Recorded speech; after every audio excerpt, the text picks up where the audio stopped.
once in a while we meet someone in our life that really seems to stick in our memories and make such an impact with us. And I'll never forget this encounter with somebody. I was working on a construction job, and there were two different companies.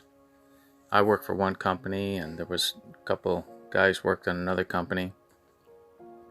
Break time came along. We came off the roof, and there was a guy sitting down on a pail or a step, I can't remember.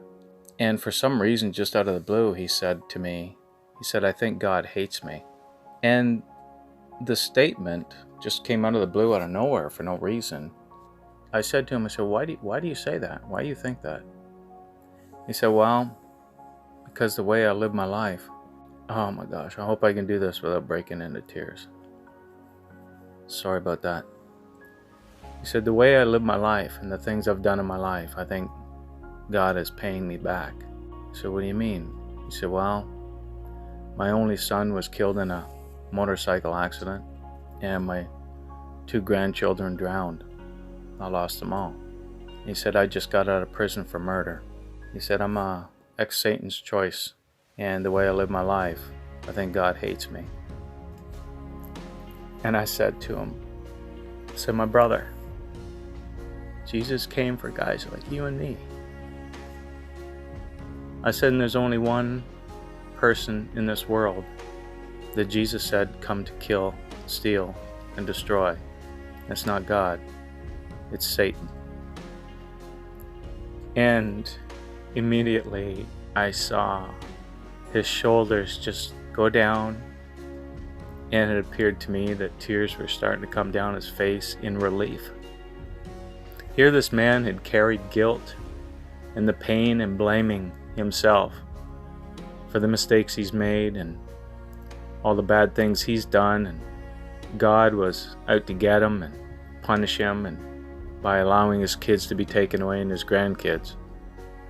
And I forget all the things I said to him, but I continued just to encourage him that God is not against him for these things, and Jesus loves him and wants to forgive him and set him free from the past and the pain.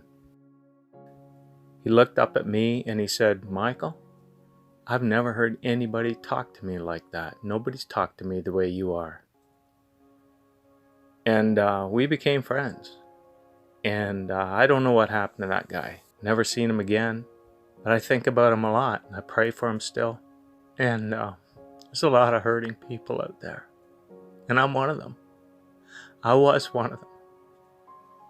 And you just don't know when you see from outward appearances how people look like and how they behave and things they've done in the past. You don't know the pain that they're carrying inside of them. And all they need is somebody to say, hey, it's okay. You know what?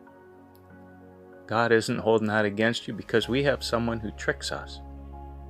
We have an enemy who gets us, tricks us into doing things that we shouldn't. When he got in the van and he was in the passenger side, and he leans out the window as he's driving away and he yells out, he said, Michael, I'm going to remember what you said to me, and I'm going to follow up on that. And I yelled back to him, I say, well, if you get a Bible, get one where the words that Jesus says is written in red. That's what I started with. And I hope the guy's doing well. And for all those of you who carry pain and regrets of things you've done in your life, I'm telling you, man, I am telling you, you're just like me. You're just like me. And you can trust that Jesus has forgiven you, and he's not holding anything against you. Telling you the truth.